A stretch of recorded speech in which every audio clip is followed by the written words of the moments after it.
So you want to take this and put it into this. Here's how to do it in 25 minutes. I'm going to assume that you already have Bepinex installed for loading mods.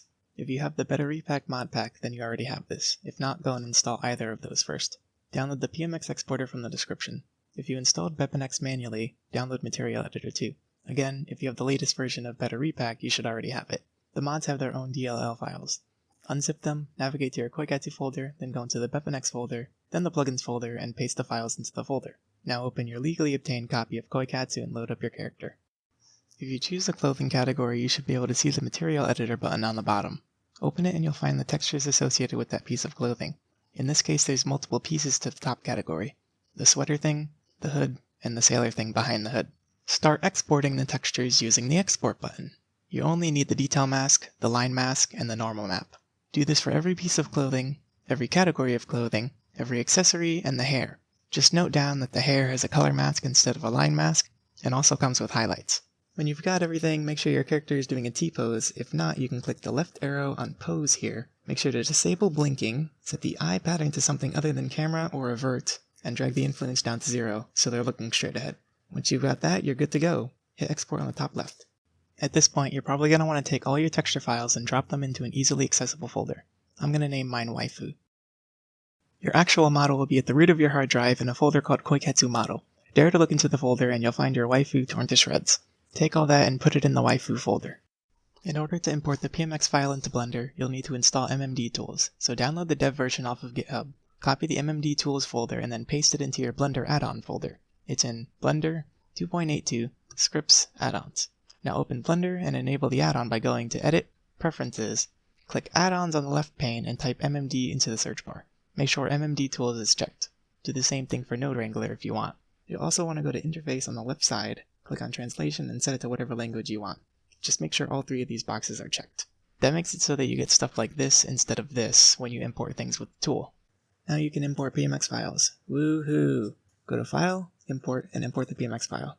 Give it a second to import, and then press S to scale it down. Select the armature and press H to hide it. Now, with your waifu selected, go to the Materials tab and you'll find all the materials associated with your waifu. Go and click on the Shadowcast material. Hit Tab to open up Edit mode, and then Alt-A to deselect everything. Select only the Shadowcast material by clicking Select on the Materials tab, and rip it from your waifu's being by pressing the P button. Now the Shadowcast is a separate object. You can select it and press M to send it to a new collection. The bottom collection contains the Shadowcast, and the top collection contains everything else. You can disable the Shadowcast collection to hide it. If you click the eye icon next to the armature and the outliner, you can make it visible again. Clicking on the armature and pressing Ctrl-Tab allows you to enter pose mode. You can use the bones like they are now, but it gets confusing because there's so many, and a lot of them don't actually do anything. To reduce the number of bones, go to the Scripting tab on the top, click New Script, paste in the bone hide script, and then click Run Script. Go back into the Layout tab to see your new armature. The legs already have IKs on them, but they don't really rotate. You can add rotations to the IK process by pressing Ctrl-Tab to go into pose mode. Then go into the Armature tab and go to the Viewport Display section and change the display from octahedral to whatever you want. I like stick. Select this foot bone and disable the rotation locks in the Bone tab. Click this thigh bone here and add an IK modifier in the Constraints tab. Change the target to model arm and copy-paste the bone section from the IK modifier the shin bone has. Turn up the chain length to 1, then turn off position and on rotation influence. Now your leg rotates with your foot bone. Do the same for the other side and you're set. Now go into the Shading tab, go into Pose mode with Ctrl-Tab, and click the bone on the top. It controls the eyes, but I don't like it, so let's make a new one. With the top bone selected, hit Tab to go into Edit mode. Go to the Bone tab and change the roll to -90. Press Shift and D to duplicate the top bone. Scale it down with S and move it somewhere near the end of the original bone with G. It doesn't need to be perfect, but it does need to be on the level with the original bone. So after you hit G, hold down the middle mouse button to make sure you're moving along an axis. Rename this new bone Eyes. Unlock the location restraints, and then lock the rotation restraints so it can move around but can't rotate. Get out of pose mode, select your waifu, and go into the Modifiers tab. Add a UV warp modifier. Set the UV axis to Z and X. Set the From object to be model arm, and for the bone just type X and then scroll down to the bottom until you get this Eyes X bone. For the To object, it's model arm again. For the bone, choose Eyes. For the vertex group, type .L and choose Eyes X.L. For the UV map, select UV map. Do the same for the other eye by clicking copy on the modifier and changing ix.l to ix.r. You can constrain how far the bone moves and thus the eyes move by going back into pose mode, selecting the eye bone and adding a limit location bone constraint in the constraints tab. Play around with the distances until you get something that doesn't look weird. You can also abuse the UV warp modifier and make the eyes larger or smaller by scaling the eye bone up and down. You're also going to want to make sure that your view transform is set to raw instead of filmic here. You also might have noticed some of the mesh below the shirt is sticking out. To go about it the wrong way, go into the Data tab of your waifu and make sure the basis shape key is selected. Go into the Materials tab and select the shirt texture. Now with the shirt texture selected, you can scale it with S, and then press Y to scale it along the Y-axis. Do that until it's covered. The right way to do it is to type this into the outliner search bar, making sure the viewport filter is on, going into pose mode with Control tab, and then unhiding this bone. Now you can scale it down so it doesn't show through.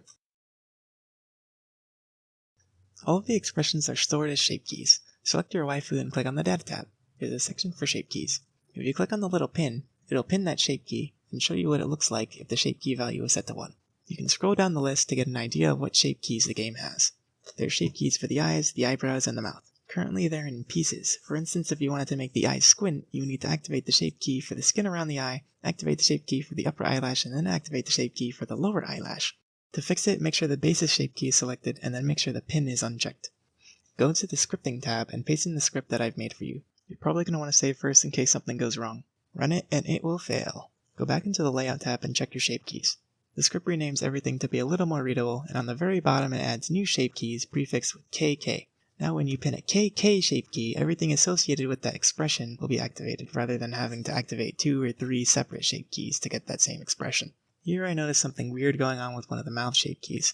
For some reason the fang shape keys were screwing with the headband's position. This card didn't actually have fangs, so I reverted my save, go back to the Scripting tab and delete the fang reference on line 64 to remove it from the generated KK shape keys and rerun the script. Now you can make expressions by making sure the pin is unchecked, then clicking on a shape key value and giving it a value other than 0. Got that smug. The last part is adding the shader. Go into the Shading tab and hit the Home button to get a good look at all your nodes. Click the top right icon of the Mmd shader group to enter it and then delete all of it. Go to File, Append, and then open up the blend file that contains the shader. Go to Node Tree and then find the KK shader. Now you should be able to press Shift-A and search for the KK shader. Go ahead and add it. If you enabled Node Wrangler, you can hold the Alt key and click drag to connect nodes. You want to connect base text to base text and base alpha to base alpha, then bring up the side panel and delete the extra ones by selecting them and clicking the X. Change the texture to raw. It looks a little better that way. Use the Change the Raw script to change the rest of the textures to raw. You can also rename the container to something else, like KK container. This makes it so that you have a default KK shader inside of the container. If you make a second copy of the container, you can open it up and change the settings of the KK shader without affecting the original one.